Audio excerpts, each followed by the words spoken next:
Congratulations. Do to connect it to when I saw your name the attached to this still make it its TV own series that's show. spin off of John Wick, I was like, oh, perfect. It's like street cred, you kind of know what you stand for. So how excited would you be to join this project? Because it's a great world, this Continental. Oh yeah, I think it was surprised more later. At the time, it was like we were all in the midst of COVID, and there was this wonderful pilot that came that was dealing with race and religion and sexuality. It was so well written. I'm like, oh my God, this is probably the best written thing I've ever seen. And then this came, and there was something in me going, don't do that thing with social issues and race. Don't go do this, because this is fun and you have to deal with that, because the stuff you're mentioning from the past has all dealt with that kind of stuff. So when I started getting into it, I didn't realize how freeing it was. That whole space in your brain where you're even thinking about reality of like social issues, or how a street should really look, or how a room should really look, or how a wardrobe should really look, or these kind of finite rules to whatever genre you're playing in. There are rules in the John Wick world for the assassins, but there's no real rules to the filmmaking or what you're adding, whether it's a prop. Like, look how they combine the analog world with the modern world. Like, these women are typing and, doing like that. How does that make any sense? But it does. Manny Gomez with MUSE TV. What were some of the things you were most excited to play within the world of John Wick? That was almost everything. It was mostly like flamboyance. Like, you can get away with a flamboyant wardrobe, flamboyant performance, flamboyant production design. And by flamboyant, I don't mean like totally like all hanging out. Like, the violent part or the action part was like, that's a given. It's a company. It's 8711. You're well taken care of. I wasn't worried about the violence. I was worried about not overstaying my welcome with the violence.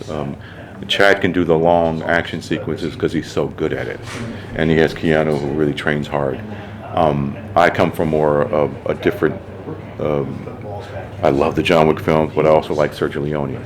So, how do I balance those two likes, basically? There were a lot of things. It's like every day was like showing up for Christmas, and I never had that before.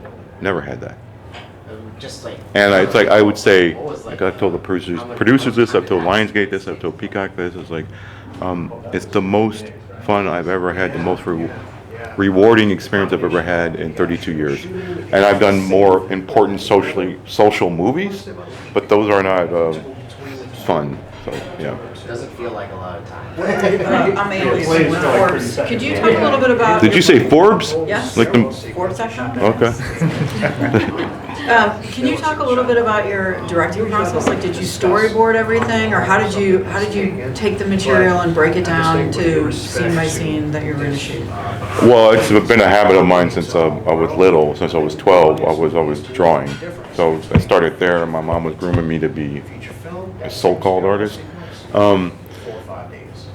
And then it got into, I was that kind of kid who was always afraid to show up without doing the homework, or the dog ate it, really, So with films, I do a detailed shot list. It's not like the ones you generally hear about where you show up with 8 shots, very loose description. It's talking to each department, it's color-coded. But I start with shorthand sketching. And sketch and then shorthand write it, and then I type that out into a longer document that's usually longer than the script, like 185 pages. And then I laminate it for myself on the set, but I also have the document now. What's that called, Adrian, where they can all share the thing? And that the thing we have where they can share the... collaboration on... Yeah, so they can't add to my notes, but they can see real time I'm adding things to different departments and blah, blah, blah. And it's really, really cool, right? Because I'm afraid and paranoid of not showing up with a plan. But it starts with the more creative side, which is I've learned that once you read a script, whether it's me or any one of you guys, the first image that comes to your mind when you're reading a book scene or a movie scene usually is the right image. If you start overthinking it and start over-designing it, which I've done, and every director has over-designed, right? Or self-conscious transition, which I'm really guilty of, okay? If you go with the first instinct and listen to that, it's usually the right one. Then you can start to do the overall dogmatic rules if you want. Like, I'm dogmatic and then I'm not dogmatic. Like, oh, I can't have for instance, with Sharon, never show an over-the-shoulder shot from somebody else's perspective onto him. He's always got to be clean. You can show an over-the-shoulder from his shoulder to another character because it's his perspective and you want to sympathize with him. So there's like those little tricks that dogmatic rules try to stick to, but that's my long answer, sorry. Great answer, thank you. Caitlin Tyrrell with Screen Rant. What were you excited to bring to the John Wick world that maybe hasn't been explored as much before? That's a good question. No, I'm joking. I think it was already inherently baked in, which is the 70s. When you're in the 70s, it's like, okay, now we know what we could be in for. It's like a cool time, a throwback time, a music, a certain type of music. I think it's also bringing, I think, more verbal humor to the world. They're very good at physical humor. Well, what you got to realize is I think that's it. I think. I'm trying to think. Yeah, I think that's it. The time period. It's also because if I really think about it, like, if it came to me and it was taking place in modern day times, I don't think I would want to do it. That's Chad's job. That's his baby. Why do that? He's there for that. That's his world. That's going to be interesting to see Ballerina. Because it's wedged in between. I think it's supposed to be 3 and 4. And, you know, I'm glad I'm not doing that experience again. John Wynn from Nerd Reactor, and so with this, you know, it's in the world of John Wick. So did you get to have a chance to watch the movies again, like the John Wick, to see like, I want to try to add this part or this part. This is what I like. This is what connects to me, and I want to make sure that that translates to like the series. Oh yeah, that like I already watched them all in the theater before this opportunity came up, and then by that time when we started making it, it was I already had it on an Apple TV, whatever you call it. When you buy it from Apple and you really don't own it, they say you do, but you don't. And then I started looking at all things that kind of turned me on. And it's very easy, you know, and the Easter eggs you can put in, lines of dialogue, like the Marilyn Monroe poster, because they wouldn't give us the rights to Gentleman Prefers Blonde. So, isn't that a Marilyn Monroe movie? Yes.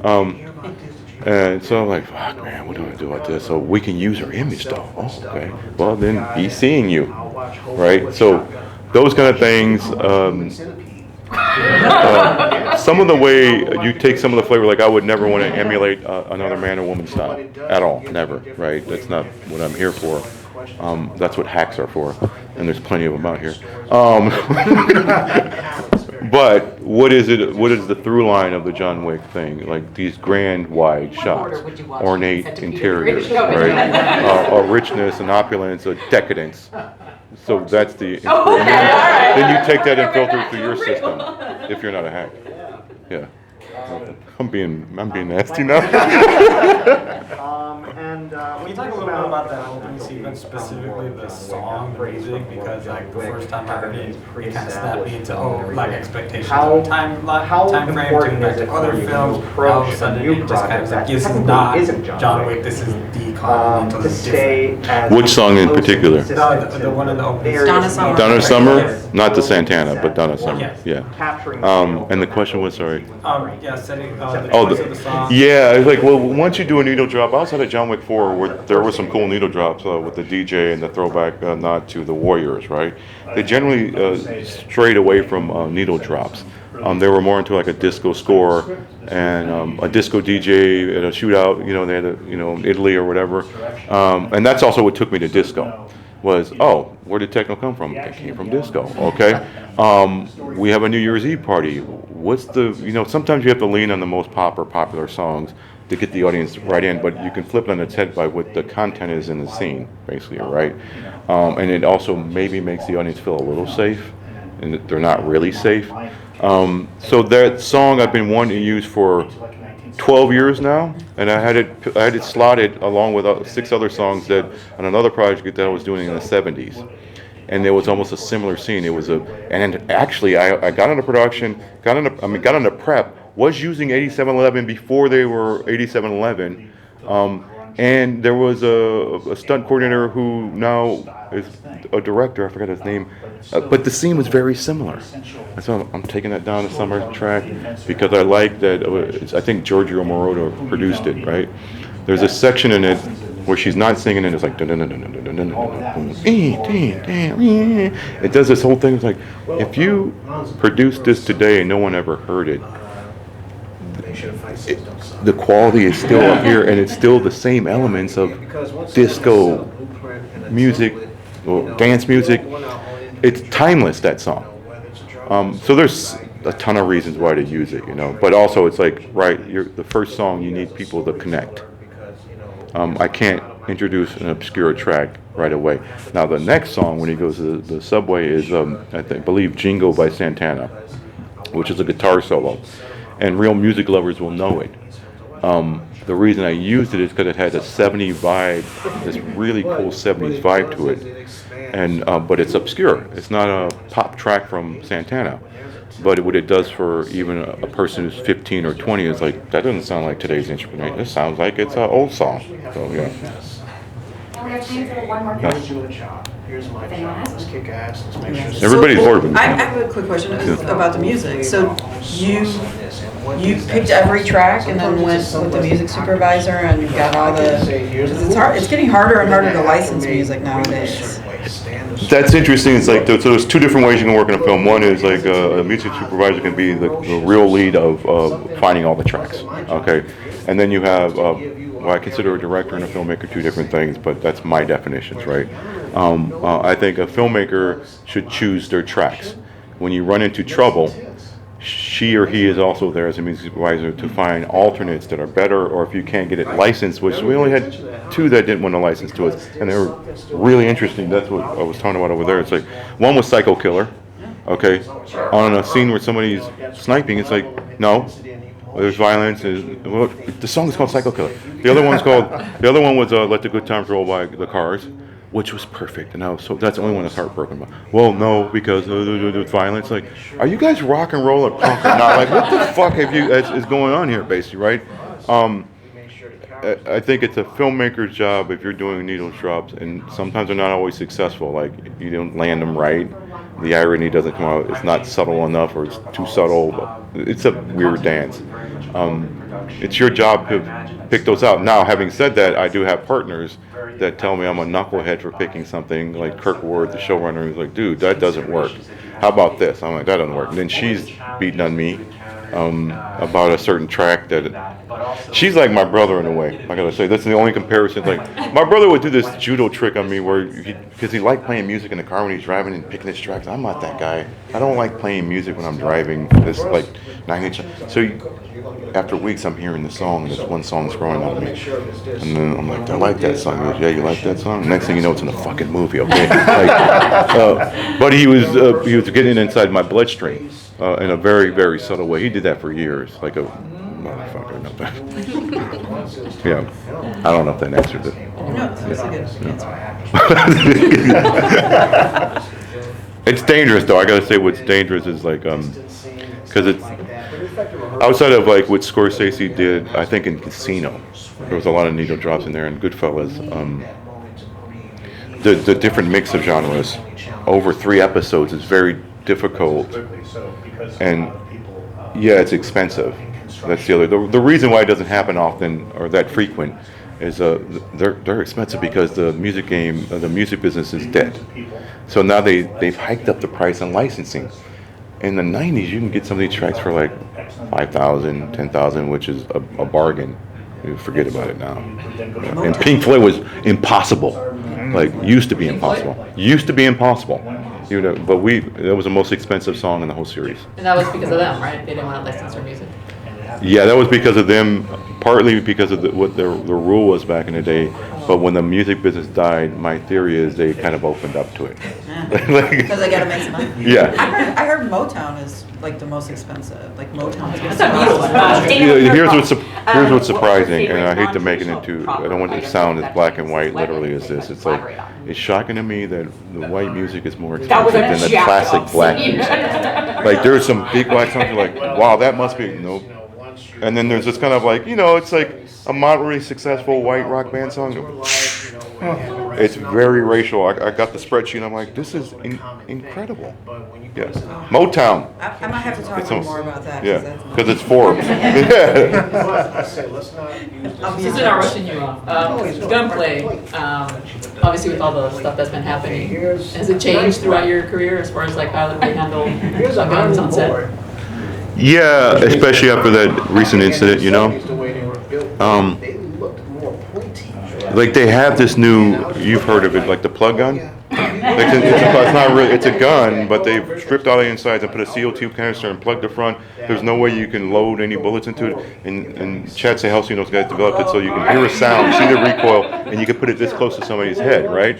It's the safest thing to use. And by the way, Hollywood could have figured this out years ago. It's like they all invest in one prop house that makes all the guns they ever want. They can do muzzle flash, can do everything they want, and it's not a real gun. They never done it. And I don't know, but we can get into the politics of why they haven't done that. I've used blanks on mostly every movie I've dealt with guns on. I'll go on the record and say sometimes it's needed, not in close combat stuff, but you want the shock and you want to feel that in a wider shot and think like what for instance a great example of Michael Mann in what was that movie Heat. Yeah, that's production sound he's using. That was he went into the mix, they replaced all of it and made it all Hollywood. He's like, oh, get that out of here.